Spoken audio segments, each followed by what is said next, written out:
Olá, muito boa tarde. O Rio Grande em Movimento desta quinta-feira, 28 de março, está começando. E no programa de hoje você vai ver: escolas da Rede Marista em Porto Alegre têm segurança reforçada na manhã desta quinta-feira, depois de ameaça de atentado circular nas redes sociais. Na série de reportagens sobre a água, você confere a importância da água na vida humana. Esporte. Classificado Grêmio enfrenta o Juventude com time reserva, apenas para cumprir tabela. Inter perde para o Novo Hamburgo, mas se classifica para a semifinal do Gauchão. E ainda, confira a previsão do tempo. Fique conosco, o Rio Grande se conecta aqui.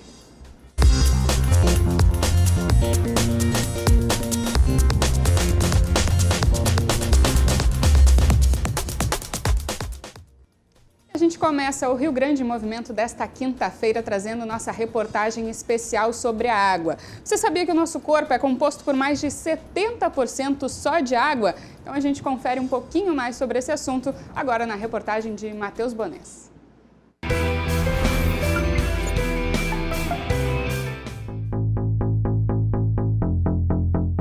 A água é a essência da vida. Não à toa, mais de 2/3 do planeta Terra são compostos por ela. Do total deste volume, quase 98% está nos oceanos.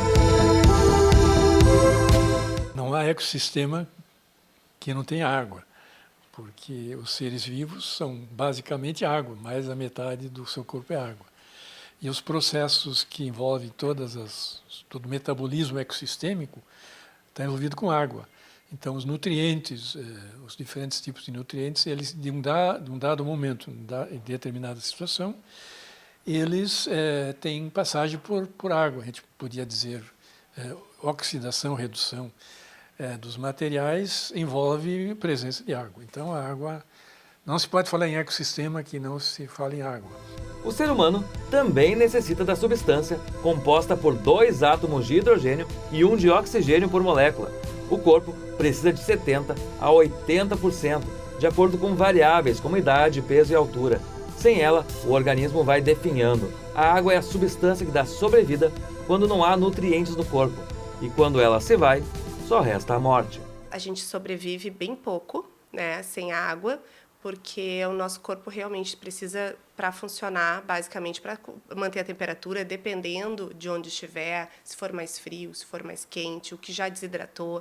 Então, bem pouco. As pessoas, essas que a gente vê, infelizmente, se viu bastante no ano passado e nesse ano, alguns acidentes aéreos, enfim, que as pessoas ficaram privadas de alimentação e de água. Quem conseguiu ter acesso à água, conseguiu se manter mais tempo vivo. E as pessoas que, mesmo sem o alimento, se mantiveram com a água, se mantiveram dentro das possibilidades bem. Mas quem não teve acesso à água, provavelmente tenha vindo a óbito por conta disso. A média de água diária necessária pode variar de pessoa para pessoa, mas o cálculo base seria de 35 a 50 ml por peso. A água precisa ser tomada em seu estado puro, não apenas em composições como refrigerantes, sucos e chimarrão. É muito comum, mais do que a gente imagina, as pessoas falarem: você toma água, qual é a sua relação com a água? Você toma água? Eu tomo chimarrão, eu tomo chá, eu tomo suco, ou alimentos ricos em água, mas água, de fato, às vezes nem um copo por dia. Então, é extremamente prejudicial, porque a gente precisa dessa água como fonte, como eu falei, para carregar todos esses nutrientes para o nosso corpo, é o transportador do nosso corpo. Então, se eu tiver a água com, não só ela como soluto, ela como base, tiver algum solvente junto, vai ficar mais difícil. Ela é o solvente, ela é que vai deixar tudo mais fácil. E se eu tiver isso mais complicado para o meu corpo metabolizar, vai ser mais difícil. Então, eu preciso tomar água, ponto. Se fôssemos fazer um ranking sobre o uso da água no planeta, em primeiro viria a irrigação, que é, em linhas gerais, o fornecimento do líquido controlado para a agricultura. Em seguida, vem os processos industriais. Já em terceiro lugar, vem o consumo humano, que, para se ter uma ideia, chega a 200 litros de água por dia. Uma família com 5 pessoas atinge 5 metros cúbicos diariamente, ou seja, 5.000 litros, algo que deveria ser mais controlado. Se nós conseguíssemos diminuir até metade, ou se a arquitetura e a engenharia pensasse mais em ter prédios que os telhados e a água da chuva acumulasse, podia ser usada novamente, inclusive para irrigação, né? porque a água da chuva ela tem mais nutrientes que serviriam para adubação do que uma água tratada. A água tratada tirou a maior parte dos nutrientes por floculação, né? E a água da chuva traz os nutrientes, né? Então, se vivêssemos no Afeganistão, certamente conseguiríamos viver com 10 litros de água, ou seja, 20 vezes menos. O que preocupa para o futuro não é a falta de água no planeta, e sim sua distribuição e abastecimento. E quem determina a distribuição é o clima e o relevo, né? Então, na América do Sul, na parte que cabe o Brasil, por exemplo, tem uma frase interessante que chama-se rio voador. Toda a umidade do cerrado, inclusive das chuvas aqui no sul, elas são de água que veio do Oceano Atlântico na altura da linha do Equador, no Oceano Atlântico, ou que precipitou, evaporou na bacia do Amazonas e depois veio por uma corrente do ar e foi molhando o sul, com o frio vindo do sul, ela permitiu a condensação, né? Qual é a grande questão? É que a mudança da temperatura média implica em mudanças drásticas. Talvez não tanto pela média, mas pelos extremos. Nós vamos ter extremo de seca, extremo de frio, extremo de calor, extremo de temporais, e por aí vai, né? Então, não falta água. O problema é a distribuição da água.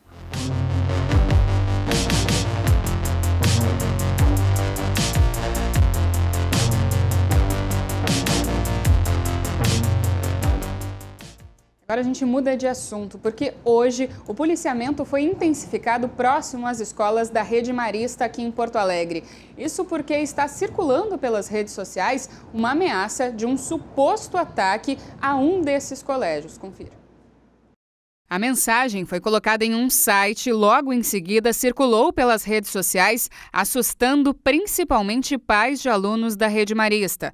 Mas, de acordo com a chefe de polícia do estado, Nadine Anflor, o caso está sendo investigado, o policiamento foi reforçado e a orientação é que os pais não deixem de levar as crianças à aula. A rede emitiu uma nota onde informou que assim que tomou conhecimento, já acionou a segurança pública. Uma imagem de uma arma também circula com a mensagem, mas ainda na manhã de hoje foi confirmado que essa é uma foto antiga, de 2012, e por isso a polícia trabalha com uma linha de investigação de possível falsa ameaça. Desde a tragédia em Suzano, em São Paulo, a Polícia Civil Gaúcha já recebeu mais de 10 ameaças em escolas do Rio Grande do Sul. Denúncias podem ser feitas na Delegacia de Repressão aos Crimes Informáticos no DEIC. Outras informações pelo 0800 510 2828. E a gente segue falando então sobre esse assunto que mobilizou a Brigada Militar e também a Polícia Civil Gaúcha. E nós vamos agora falar com a repórter Cristina Mazei, que está agora na sede do DEIC aqui em Porto Alegre, para conversar com o delegado que investiga os crimes cibernéticos. Boa tarde, Cris. Boa tarde, delegado. O que já se tem de informação até agora conforme essa ameaça? Boa tarde, Marcele. Boa tarde a todos. E é realmente isso, como foi falado na matéria, Marcele, que está sendo tratado como uma suposta ameaça. Por isso que nós viemos aqui conversar com o delegado titular aqui da Delegacia de Repressão aos Crimes Informáticos, delegado André Anicete, que vai explicar para a gente um pouco até que ponto é uma ameaça, como a polícia sabe que realmente está sendo tratado como uma ameaça esse alarde todo que foi feito hoje. Aliás, ontem à noite já estava sendo divulgado esse WhatsApp. Boa tarde, delegado. Boa tarde. O que se passa? Como a polícia trata? Por que uma suposta ameaça? A partir do recebimento dessa denúncia, né, que foi recebido na tarde de ontem, né, na noite de ontem, desculpa, passou a se analisar, né, esse material. Ali verificou-se, né, na verdade, que aquela imagem utilizada da fotografia é uma imagem já utilizada numa apreensão de uma arma de fogo no nordeste do país já em 2012, né? É uma foto circulando já há bastante tempo. Então, e outros elementos, né, como datas ali da própria postagem, né, indicou que possivelmente seja uma notícia falsa, uma falsa ameaça. A partir disso aí, a gente começou a se cercar, né, de algumas elementos, né, que indicaram, na verdade, que possivelmente seja falso, né? Tanto que até o momento nada aconteceu, não se sabe se foi em razão do reforço da segurança ou se foi um atentado falso mesmo, uma notícia falsa, mas é certo que todos os fatos estão indicando nesse sentido da falsidade dessa ameaça. Delegado, até que ponto, quando há, por exemplo, o que aconteceu em Suzano agora há pouco, até que ponto isso influencia também nesse alarde, nessas manifestações todas que estão acontecendo desde a noite de ontem aqui em Porto Alegre? No meu entender, a divulgação desse tipo de acontecimento acaba fomentando algumas pessoas que teriam alguma espécie de ideia, mas não tinham coragem de fazer, né? Então, acredito que pessoas que teriam um pouquinho de ideia, vou fazer isso como aconteceu em países, nos Estados Unidos, por exemplo, acabam se encorajando para ver que é possível fazer o intento dela, né? E quem vai realmente cometer um crime, ele avisa antes? Esse é um outro elemento, na verdade, né? Dificilmente alguém que vai cometer um determinado fato vai avisar que no dia X, Y, Z vai cometer um atentado na escola X, né? Então, tanto que no caso de Suzano, né, não existia notícia prévia que iria acontecer. Então, a gente pode dizer que dificilmente alguém que vai fazer um atentado nesses moldes, nesse nível, né, vai acabar informando o dia de fato e o local que vai fazer o atentado. Bom, a polícia então segue com a investigação nesse caso e dizendo também que está então à frente o delegado André Anicetti, que é o delegado titular aqui da Delegacia de Repressão aos Crimes Informáticos. Muito obrigada, delegado. Estamos acompanhando aí. Bom trabalho para a polícia. Obrigado. Só informando que a gente tem o número 0800 de denúncias, né? 0800 510 2828. Se tiver alguma denúncia para repassar, por favor, passe para os canais. Okay, muito obrigada. Marcele, a gente segue então com essas informações, a polícia segue então a investigação e nós vamos continuar acompanhando este caso. Tá certo, muito obrigada então a repórter Cristina Mazei, que vai continuar acompanhando tudo o que aconteceu, e a orientação aos pais é que levem as crianças ao colégio. O policiamento está reforçado, então não deixe de levar os estudantes à escola. Mas agora a gente muda de assunto novamente, fala de previsão do tempo. O dia amanheceu nublado em grande parte do estado e à tarde as temperaturas devem aumentar e a sensação de calor deve ser muito maior que nos últimos dias. Confira. Em São Leopoldo, no Vale dos Sinos, devem ocorrer pancadas de chuva à tarde e à noite, mínima de 23 e máxima de 29 graus. Em Erechim, no norte do estado, a quinta-feira começou com sol e nuvens, mas a previsão indica chuva à tarde e à noite, e as temperaturas variam entre 19 e 32 graus. Na Serra Gaúcha, em Bento Gonçalves, a temperatura mínima foi de 21 graus e a tarde deve aumentar bastante, alcançando os 32. Pancadas de chuva podem ocorrer à tarde e também à noite. Em Rio Grande, no sul do estado, à tarde a previsão indica temporal, com máxima de 29 graus. E em Cruz Alta, no noroeste, a chuva aparece à tarde e à noite, com temperaturas variando entre 24 e 34 graus. Bem, agora nós vamos a um rápido intervalo, então não saia daí que a gente já volta com muito mais informação para você.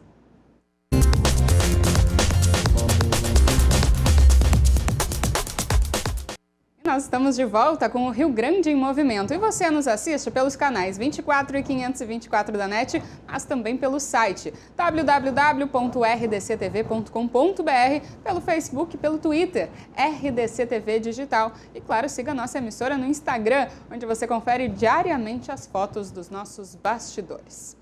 E o Ministério Público vai recorrer da decisão que concedeu a liberdade condicional a Evandro Virganovics, condenado por homicídio e ocultação de cadáver no caso do menino Bernardo. Evandro foi condenado a 9 anos e 6 meses de prisão. Ele já havia cumprido quase 5 anos da pena. A decisão de liberdade condicional foi tomada em decorrência de bons antecedentes e do cumprimento de 1/3 da pena por crime doloso.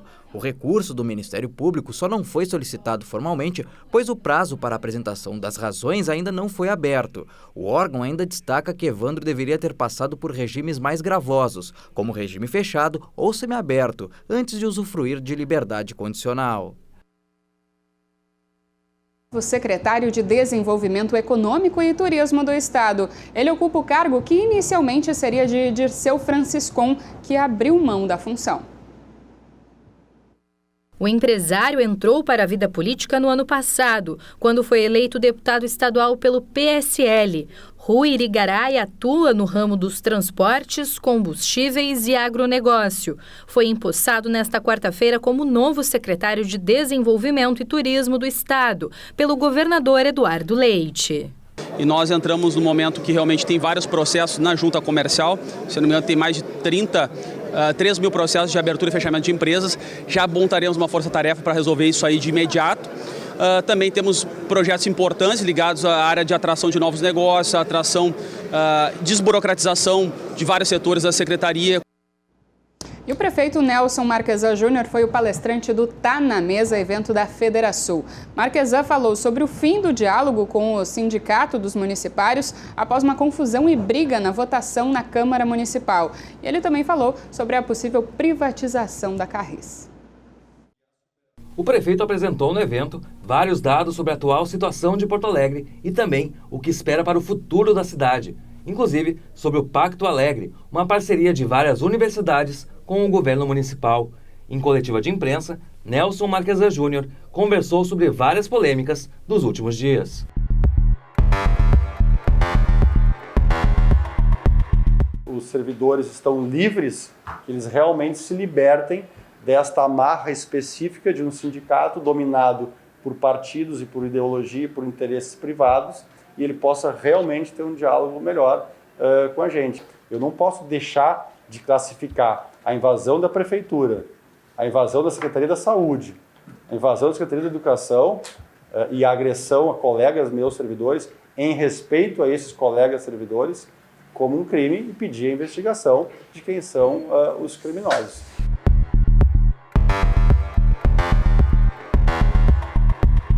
A gente fez a primeira etapa do compromisso, que é profissionalizar a gestão. Estamos tentando avançar agora na segunda etapa, que é ter uma análise de fora da prefeitura, né, uma análise independente de uma consultoria que possa dar o cenário todo e nós decidirmos qual é o caminho para o interesse público. Nós não temos capacidade humana para utilizar tudo, tem que ter inteligência artificial. O reconhecimento de placas é inteligência artificial, né? A análise de faces, reconhecimento facial, é um outro passo muito importante. Por exemplo, falando aqui de um desejo, tá? Que a gente espera que possa integrar isso. Imagina o reconhecimento facial no mercado público.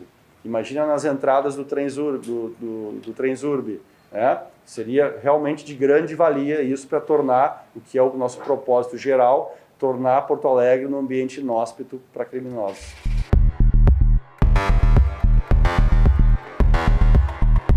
Se a gente aprovar as reformas este ano, o próximo prefeito, no seu primeiro ou segundo ano, terá o prazer de anunciar que todos os fornecedores e servidores receberam em dia. Neste governo, mesmo aprovando agora, dificilmente a gente atinge esse objetivo.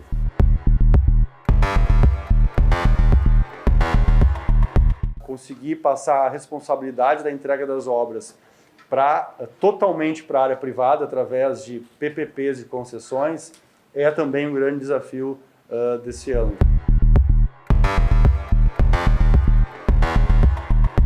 Acho que é muito cedo começar a trabalhar sobre isso, a cidade não merece isso, eu não faria essa irresponsabilidade, né? E, sinceramente, eu tenho a convicção de que um mandato 4 anos, quando as forças vivas de uma sociedade trabalham pelo bem maior, pelo interesse público, ele é tempo muito mais do que suficiente do que fazer as reformas e as mudanças necessárias.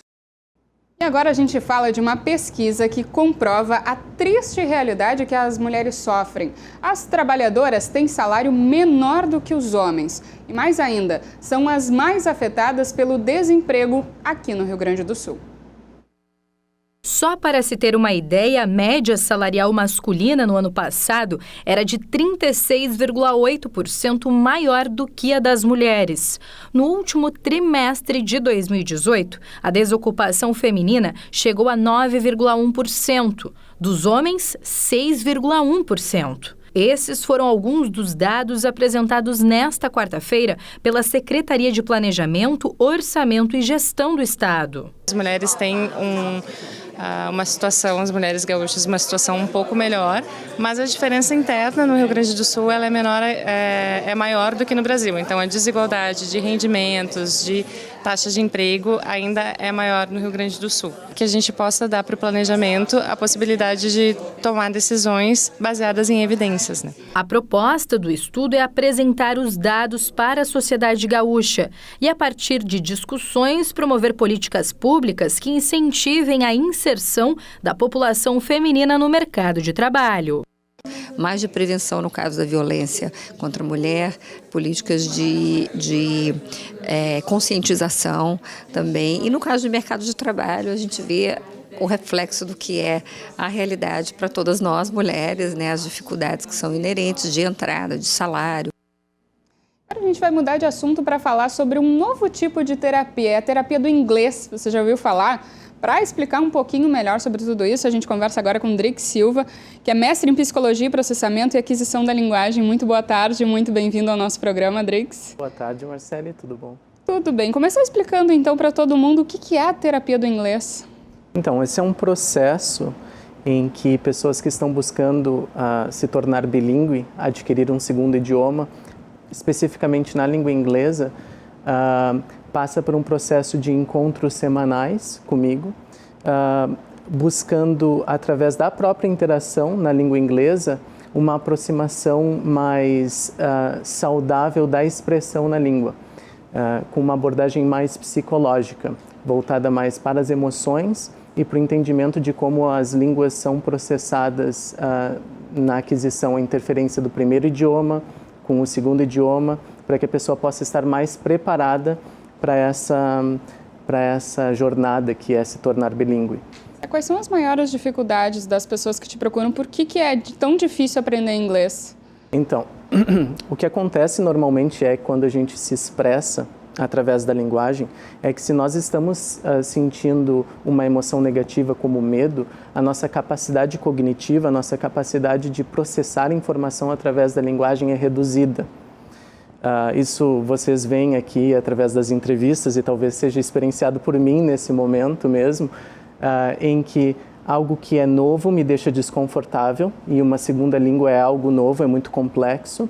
E esse desconforto me deixa em estado de alerta e esse estado de alerta me reduz a minha capacidade de processar a linguagem de forma orgânica, normal, natural. É diferente, por exemplo, da aquisição do primeiro idioma, em que a criança, o bebê, ele não sabe que ele está aprendendo um segundo idioma, um primeiro idioma nesse caso. Então, ele se torna muito mais confortável com os erros, os pais também, as pessoas que estão ao redor, tratam aquela limitação que a criança tem de uma forma muito natural. Então, não há nervosismo, não há medo ao interagir. E no segundo idioma, nós vivemos muito intensamente esse medo, porque eu me sinto desconectado da pessoa, eu não consigo expressar quem eu normalmente sou, porque eu já sou um adulto e eu não consigo me expressar com clareza. Essas fotos que a gente está vendo é do momento.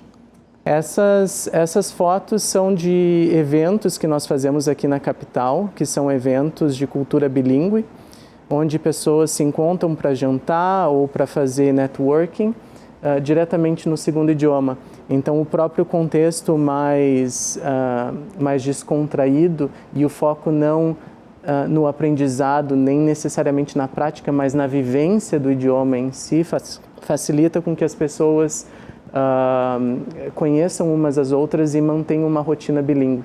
Momentos como esse, elas se sentem mais à vontade para praticar o inglês? A ideia é tirar o foco da língua e passar o foco para as relações, para que as pessoas possam reduzir a ansiedade.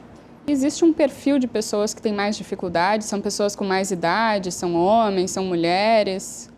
Acontece que há um período que se chama de período sensível à aquisição do idioma, que normalmente vai do 0 até os 15 anos, mais ou menos. Depois, é como se o nosso cérebro ele perdesse a potência nisso. Mas essa potência está relacionada muito com o nosso entendimento de que nós estamos aprendendo um idioma. Então, o fato de que aqui no Brasil, por exemplo, a língua inglesa é usada para fins de trabalho profissionais, coloca pressão nas pessoas. E isso deixa a gente muito mais consciente do processo e acaba travando. Se você não sabe lidar com a emoção, você acaba interrompendo o processo de aquisição que deveria ser orgânico através da própria interação.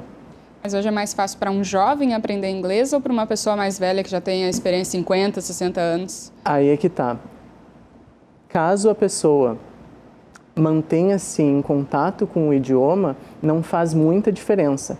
O que se nota é que normalmente no começo, nos primeiros 10 anos até os 15 anos, é mais rápido esse processo, mas não necessariamente uma pessoa mais velha vai ter mais dificuldade. A dificuldade normalmente é uma questão de mau posicionamento emocional e psicológico. A gente não entende muito bem o que é esse processo e acaba se assustando. Se nós não temos um profissional que nos ajuda nesse processo, nós acabamos travando, literalmente criando traumas.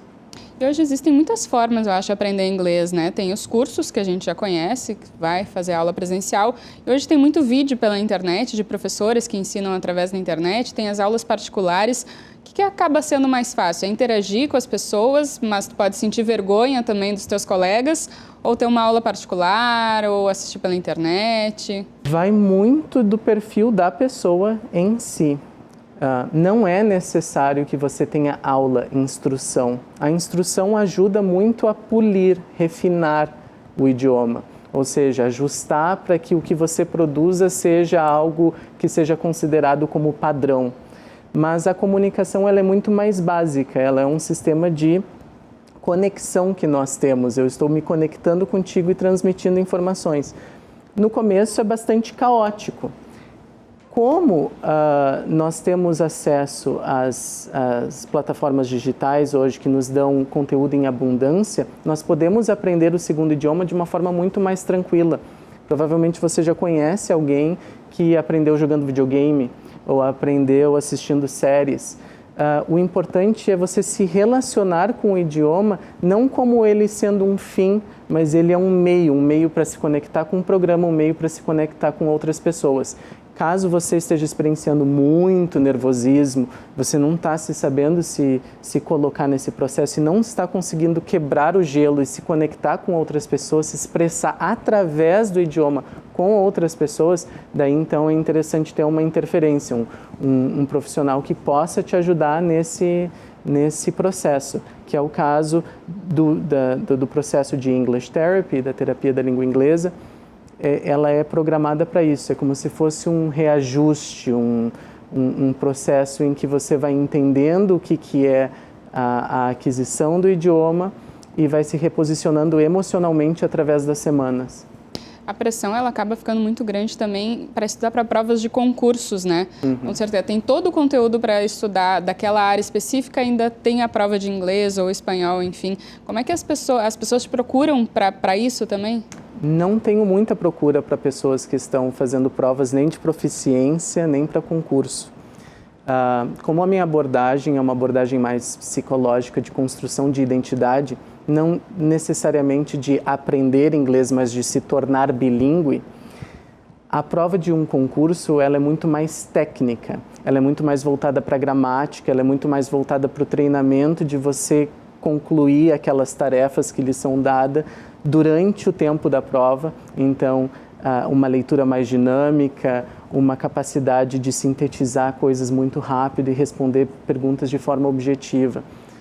Eu não trabalho com esse universo, que é um universo completamente aceitável, a gente entende, porque as pessoas passam por essas provas, são necessárias para, por exemplo, se você vai estudar fora também, provas de proficiência, mas eu não trabalho com esse aspecto mais técnico, eu trabalho com um aspecto mais da vivência no idioma e principalmente trabalho também com empresários, pessoas que necessitam da língua, como acadêmicos também, para se conectar com outras pessoas, para expressar aquilo que é necessário, que são das áreas delas, com mais segurança, com mais clareza. Perfeito. Então, muito obrigada pela participação, Driggs, aqui falando sobre a terapia do inglês. Então, todo mundo que quiser aprender inglês pode conseguir com certeza. Agora a gente vai para um rápido intervalo e já volta, então fique conosco.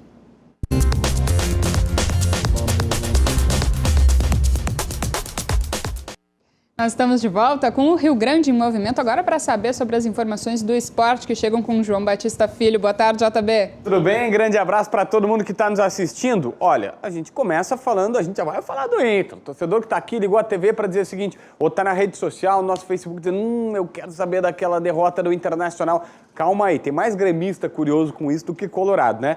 Mas antes a gente vai fazer o preview, aquele esquenta para o jogo do Tricolor logo mais na Arena. E quem nos traz as últimas do Grêmio é o repórter Guilherme Paz. Na noite desta quinta-feira, o Grêmio enfrenta o Juventude na Arena, pelas quartas do Gauchão. É lógico que a gente tem a vantagem, mas o Renato sempre procura falar que a gente tem que respeitar sempre o adversário, jogar sério. Se tiver oportunidade para fazer gol. Mas, para mim, particularmente, a partir do momento que eu entrar dentro de campo, vai ser um jogo como se tivesse 0-0. O placar de 6-0 no último domingo já faz o Grêmio planejar os próximos confrontos. Domingo é contra o São Luís na cidade de Juí, pela semifinal. E o adversário que vier, a gente vai ter que encarar, independente de ser aqui em Porto Alegre, independente se for longe de Porto Alegre, a gente vai ter que encarar porque o nosso objetivo é lá no final, é chegar a essa final de Gauchão mais uma vez e tentar esse título. Mas a cabeça também está na Libertadores da América. A campanha não é boa. A gente, lógico que pensa na Libertadores, né? Porque a gente está numa situação não é muito confortável, a gente sabe disso, a gente precisa pontuar e vamos jogar fora de casa. Lógico que tem esse jogo do Gauchão, mas a cabeça também fica um pouco na Libertadores, porque a gente quer se recuperar. Mas no Gauchão, o Tricolor está tranquilo e vai com uma equipe alternativa na noite de hoje. No gol, Júlio César, Léo Moura, Michel improvisado ao lado de Marcelo Oliveira e Juninho Capixaba. No meio, Darlan Mendes ao lado de Rômulo, Montoya na direita, Jean-Pierre mais centralizado, Tardelli na esquerda e o centroavante, Felipe Viseu. Tô com aquele frio na barriga de voltar a jogar novamente. Muito feliz de ter treinado aí esse tempo todo e estar 100% recuperado. E o meu pensamento é só de fazer um grande jogo, né? Lógico que estamos com a vantagem, 6 gols na frente, mas o meu principal objetivo nesse momento é voltar e voltar bem e me colocar, né, à disposição do treinador. Acho interessante o Léo Moura ter falado, principalmente porque todo mundo estava curioso para saber o posicionamento dele. Recentemente nas redes sociais, a gente vive um mundo que hoje é norteado por isso. Muitos boatos acontecem, inclusive que ele estaria sendo empresário de futebol, estaria atuando como empresário de futebol e por isso a direção gremista teria o punido. O Léo Moura deixou muito claro que isso não aconteceu, tanto que ele vai ser titular nesta noite. Aliás, pelo time que a gente viu aí do Gui Paz, o Diego Tardelli começando como titular, tem o Léo Moura também depois de um tempo, o Alisson, enfim, boas novidades nesse time gremista. No Internacional, sabe aquele dia que é noite, como disse Renato Portaluppi, foi a vez do Inter. Não jogou absolutamente nada, jogou mal pra caramba, mas a avaliação é que perdeu quando poderia perder. Quem nos traz os últimos detalhes é o repórter Pedro Oliveira. 2-0 no jogo de ida, o Internacional recebeu o Novo Hamburgo, em uma partida para consolidar a sua classificação na semifinal do Gauchão. Mesmo com o time titular, o Colorado não conseguiu jogar o seu melhor futebol. Até os 30 minutos do primeiro tempo, a única chance de fato do Inter foi neste belo chute de Sarrafiori. Quem pressionava e buscava o gol era o Novo Hamburgo, que justamente abriu o placar nesta cabeçada de Newton. 1-0 para o Noia. Não, acho que o Novo Hamburgo não estava melhor na partida. Eu até fiquei com dúvida se houve a falta do Moledo na hora que surgiu a situação do escanteio. Porque bola parada não tem matemática, não tem um estudo, não tem uma situação específica que diz assim, ó, se você fizer a marcação por zona, você não vai tomar gol, se você fizer a marcação individual, você não vai tomar gol. O jogo, não fizemos um bom jogo, acho que isso deu, né, todos têm essa noção. As palavras de Roberto Melo podem descrever a partida do Internacional. O Colorado claramente não fez um bom jogo. Depois de sofrer o gol, se esperava um Inter mais ofensivo. Afinal, se o Novo Hamburgo aumentasse a vantagem, a partida iria para os pênaltis. Mesmo assim, o Inter continuou se defendendo e torcendo para o pior não acontecer. Mas nós, como time, produzimos pouco. A gente teve um domínio, teve até a posse de bola, conseguimos produzir algumas situações de finalização, situação de gol, mas não conseguimos produzir aquilo com intensidade, com aquela pressão natural que a gente sempre faz em todos os jogos. Já no segundo tempo, a postura do Inter não mudou. Jogava esperando o apito final do juiz. Nico Lopes ainda tentou empatar a partida, mas nada ofuscou a péssima atuação colorada. O jogo de hoje, a gente vai trabalhar para que ele não se repita em todos os aspectos. Nós todos temos essa consciência. O grupo, eu, a comissão técnica, todos nós sabemos que a gente precisa não repetir a atuação que tivemos hoje. Mesmo com a derrota para o Novo Hamburgo, o Internacional se classificou para a próxima fase do Campeonato Gaúcho. E a semifinal neste final de semana não é a única decisão que o Colorado tem no seu horizonte, porque também joga contra o River Plate na próxima quarta-feira pela terceira rodada da Copa Libertadores da América. Não, mas primeira coisa é não pensar no River. Nós temos um próximo jogo. Quando você pensa num jogo após, você não consegue fazer o que tem que fazer no jogo contra o Caxias ou contra o Aimoré. Então acho que serve de lição para a gente, nos próximos jogos, principalmente do Campeonato Gaúcho, a gente talvez se concentrar um pouquinho mais, né, desde o início do jogo, para que a gente não possa ser surpreendido aí nessas partidas. Se serve de consolo para o Colorado, o Inter perdeu quando poderia perder. Mas também é um fato que, bom, não dá para ficar jogando com a sorte assim a todo momento. O Juventude, o Novo Hamburgo, Juventude é do Grêmio. O Novo Hamburgo fez o gol, poderia ter conseguido um 2-0 e imagina ter que decidir tudo nos pênaltis numa partida que estava, uma classificação que estava na mão, segura, e mesmo com os titulares, o Internacional entrou com passos de formiga e sem vontade. Fica a lição, fica a aprendizagem para melhorar aí nas próximas fases, tanto no Gauchão, mas principalmente para o que vale na Libertadores. E, aliás, todos os ingressos já foram vendidos para Inter e River na semana que vem. Imagina como é que vai ser. Tá certo, Marcele? Tá certo, muito obrigada, JB. Então agora a gente vai para um rápido intervalo, mas não saia daí porque a gente já volta.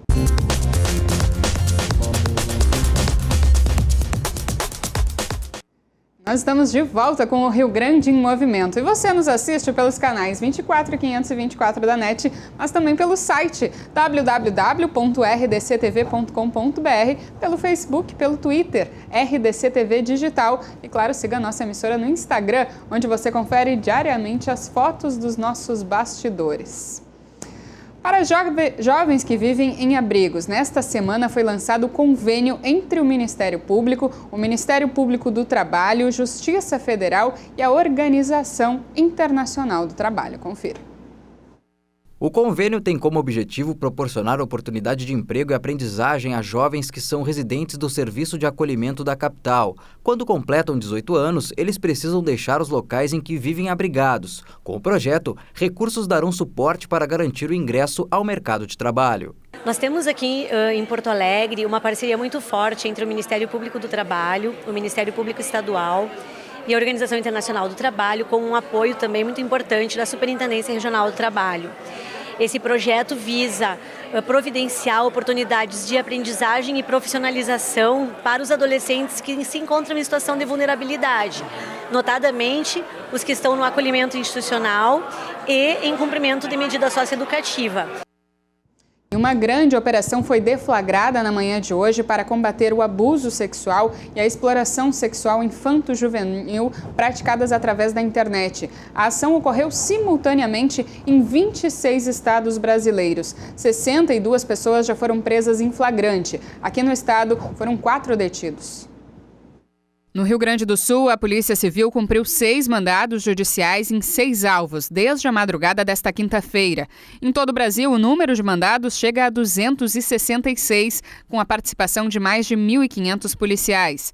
As ações são realizadas para identificar autores que praticam abuso sexual contra crianças e adolescentes pela internet. Durante os mandados, os policiais buscaram arquivos de conteúdos relacionados ao crime.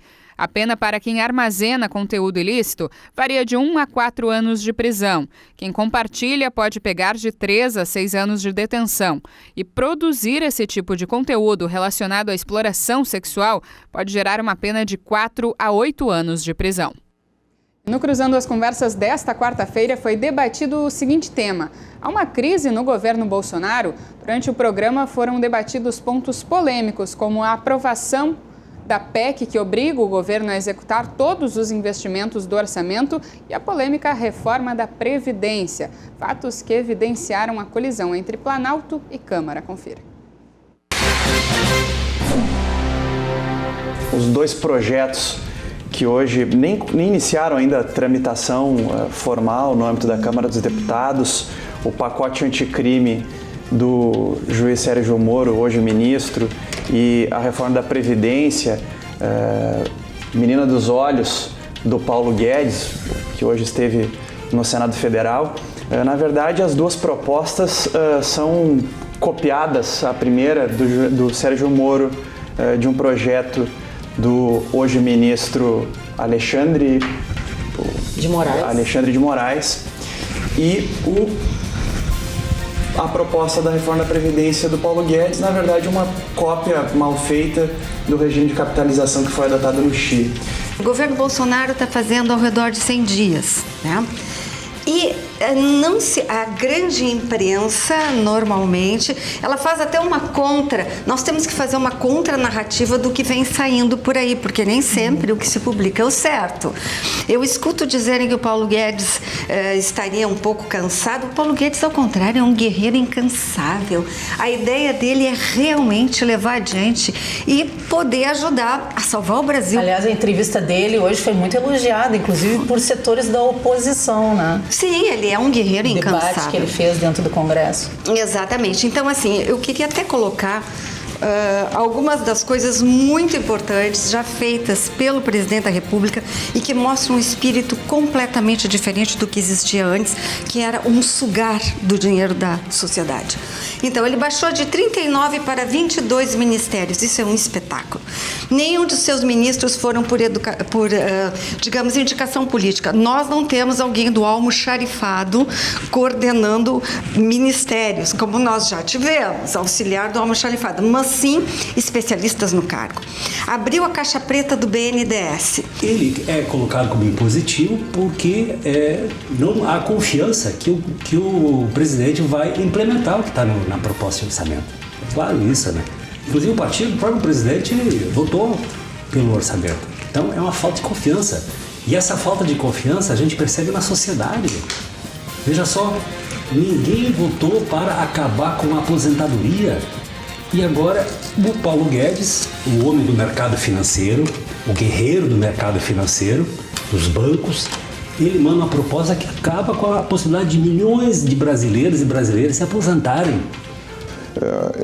Eu acredito que esses esclarecimentos que eu vou fazer agora, eles são importantes para a gente dar um tom melhor para a conversa e colocar aí que o governo Bolsonaro não tem nem 100 dias. E as dificuldades que o governo tem encontrado são dificuldades naturais de uma realidade nova, de projetos novos, eu diria assim, de um novo patamar que se procura colocar o Brasil diante do cenário mundial, diante da economia internacional. Nós precisamos reconstruir o país, né? Eu sempre digo, eu uso uma metáfora, o Brasil não é um carro parado, o Brasil é um carro que está totalmente destruído, que ele precisa ser reconstruído para depois ser colocado na direção correta, porque simplesmente nós temos um passado de escombro, de destruição, de caos, né? A gente vai falar sobre um trabalho muito bonito que é desenvolvido aqui em Porto Alegre. É o trabalho da APAE. E tem novidade para os alunos. A partir de abril eles vão ter uma biblioteca, vai ter a inauguração de uma biblioteca, mas quem conta um pouquinho mais sobre isso para nós é o Vitor Hugo Castilhos, que é presidente da APAE aqui de Porto Alegre. Muito boa tarde, muito bem-vindo ao nosso programa. Boa tarde, Marcele. Boa tarde, pessoal da produção do programa, aos seus telespectadores. Agradeço o espaço que vocês estão nos concedendo, isso é importante para a gente. Realmente nós estamos prestes a um evento de reabertura, de inauguração das nossas bibliotecas. Nós temos 2 escolas, quase 400 alunos, e a partir de alguns sinais que detectamos internamente, a criação, o projeto da biblioteca se fez necessário, porque além do nosso acervo precisar de um cuidado mais uma maior acuidade do acervo, também oferecer aos alunos um espaço lúdico, pedagógico, de pesquisa, né? Esse é o espaço formação. Que vai ser inaugurado, que a gente está vendo. Exatamente, aí tem a imagem da nossa biblioteca, de uma das escolas, né? E ali nós vamos receber, dentro do currículo de cada escola, semanalmente, todas as turmas estão programadas a estarem presentes no espaço da biblioteca para lá terem ou receberem conto de histórias, algo lúdico, jogos pedagógicos, letramento, alfabetização, né? E também um espaço técnico onde os profissionais nossos, né, professores, fisioterapeutas, psicólogos, em geral, fono, todos médicos, né?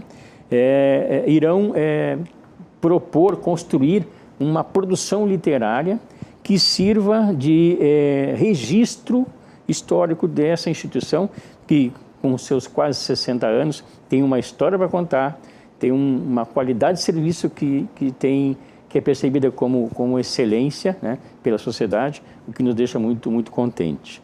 A literatura é muito importante até para o desenvolvimento dessas crianças, né? São crianças e adolescentes. Quantos alunos vocês têm hoje? Hoje nós temos quase 400 alunos nas 2 escolas. Uma fica no bairro Glória, outra no bairro Vila Nova, né? Como referência, a Vila Nova fica bem em frente ao Hospital Vila Nova. O nosso foco em termos de APAE como instituição, que estamos inseridos diante de um movimento maior, né? Estadual e federal, né? O foco são pessoas com deficiência intelectual e múltipla, né? Diferentemente de muitas instituições, inclusive em relação até à própria postura do órgão municipal, nós não temos limitação de idade, né? Começamos com estimulação precoce no primeiro minuto de vida, né? E vamos com trabalhos, com projetos, com programas terapêuticos até, espero que nunca aconteça, o último suspiro de cada aluno. Temos alunos com mais de 70 anos, né, de diversas faixas etárias, e claro, eles são em função das suas características, dos seus diagnósticos, né, eles são colocados em grupos, né, similares para que se recebam programas tanto na área de educação, quanto na área de assistência social, quanto na área de saúde. E a APAE precisa sempre de ajuda, né? Quem puder ajudar, então, o que vocês precisam?